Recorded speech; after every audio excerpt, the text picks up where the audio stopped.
So, at the time that you got your first deal, that you first met Jay and everything. Yeah. I mean, how serious was the music for you? Was it just a hobby, or was it something that you were really expecting to really blossom into something bigger? Nah, it was just something that I knew how to do, and I met a cat named Murder Mill, and he actually really made me want to start writing. We actually battled, and I felt at that time that he had got over on me. He won that battle, and I ain't like that.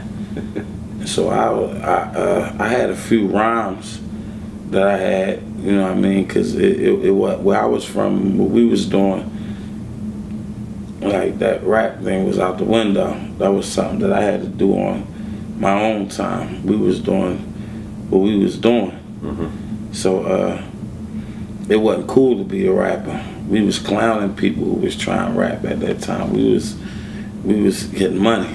Right. We was dressing like rappers, and we had things that the rappers had, but and at that time you had people out like the Foosh niggas and Das Effects and things like that. So you like, man, if you don't get that crazy rap, but my raps was different because I could only rap about what I was seeing or what I was doing. Mm-hmm. So and that was the music that you was getting from me, at least from that first album that I did. So when I first got signed, I really wasn't looking to get a deal. I met this cat Murder Mill, and we had battled, and I felt he got over, so he made me want to go, write some more raps. And now this time we ain't gonna do this for free. We're gonna do this for a fee. And we wind up actually linking up and becoming partners. Because when I met him, he was thinking the same thing, like, yo, this dude got out on me. But he was really a rapper, like he was nice with it. And it was these kids from Southwest called Philly's Most Wanted. Right. That was really rappers who was in the game, and they Murder had a little beef with one of them on the rap tip. So we wanted to battle them for some money. So I'm like, come on, we're gonna go up there and see what it. How much money? I think we had about like 20-something thousand. 20,000. Yeah, I think I had about like probably $9,000 on me. Murder had about probably 13,000 on him. And we went up there to battle them for 20,000. But they old heads wasn't around at the time. They was in Cancun on vacation. Actually, ironically, they met Jay-Z and had a demo of what they did and was playing their music for them. And they already had shot demos to different record labels, and because while they wasn't there, we were like, yo, let's bet the money. We came in, City Blue bag, dumped the money on the table, let's get it. And it's like, our old heads ain't here, we ain't got, I'm like, well, where your money at? Murder, we out, we ain't doing this, man, I'm wasting my time. And they started talking, we got deals on the table, this, that, and the third. So it was like, all right, well, I was like, well, I don't care about the murder, they talking too much, what's up? All right, go get all y'all homies or whatever, and you let them judge. And we battled them, and at the end of the battle, Bubonic from Most Wanted, he was like, yo, you nice, yo. And we exchanged numbers. And he called me 2 days later and was like, yo, my old head's back. I told them about you. They want to hear you. They want you to come up. And I was trying to duck them because I wasn't thinking about the music and the rap like that. And you're just trying to get 20 G's. Yeah, I was trying to win that quick money real quick. You know what I mean? Because that was easy. Mm-hmm. So met with them, rap with them. He told me that they had a meeting. They was going to New York a couple days to meet with Roc-A-Fella, meet with Jay-Z, that I wanted to go. And I was like, yeah, I'll ride up there with you. But my man Murder Mill, he had a grand champion pit bull called Mikey, and Mikey had a fight coming up, and I was trying to bet this money on Mikey at a pit fight, so I wasn't trying to take that New York trip. How much money would you have on the I had a dime on Mikey. I was betting 10,000 on Mike.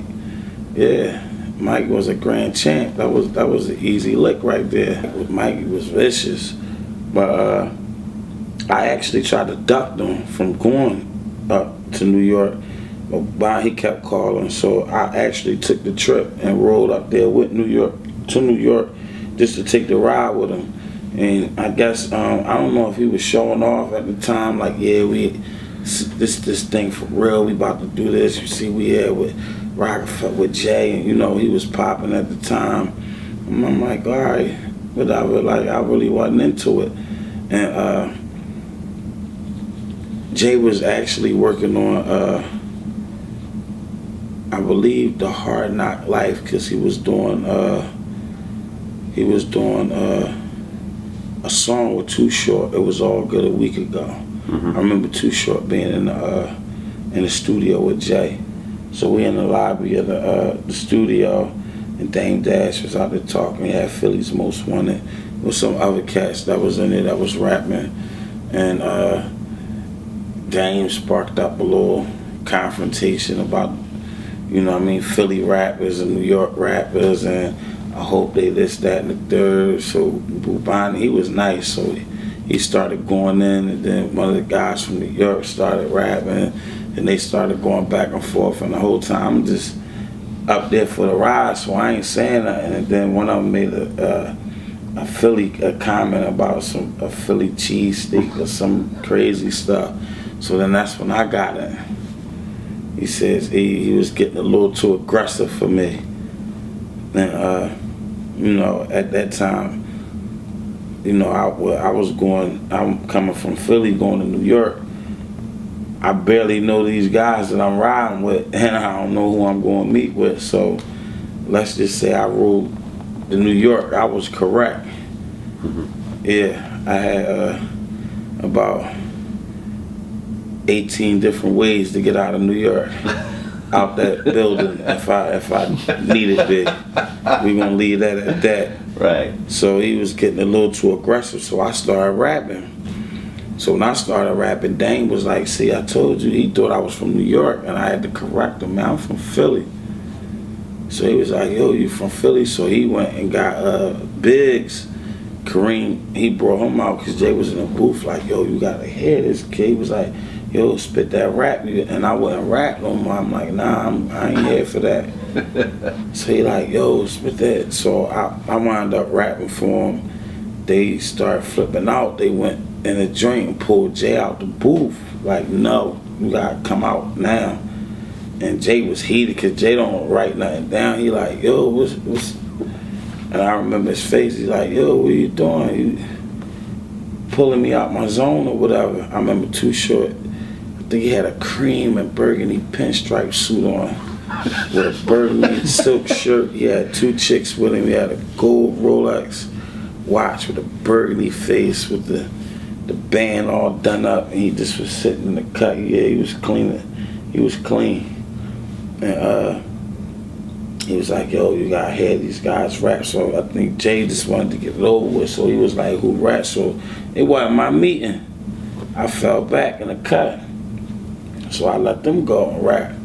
Then the guys from New York, they was rapping, whoever they was at the time, I don't even remember.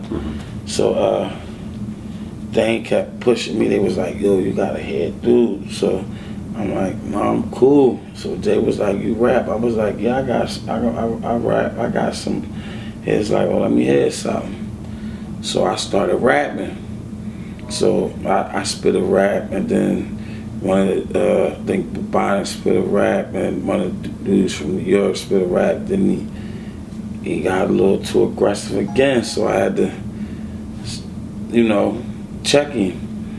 You know what I mean, lyrically on the joint, like you ain't getting out, like, you know what I mean, we ain't, this ain't just, no disrespect, we ain't just the home of the roots. You know what I mean? It's some real. I mean, I'm him for real. And I was talking that talk that they was liking. So, long story short, I walked out that building with Jay-Z wanting to sign me to Roc-A-Fella Records.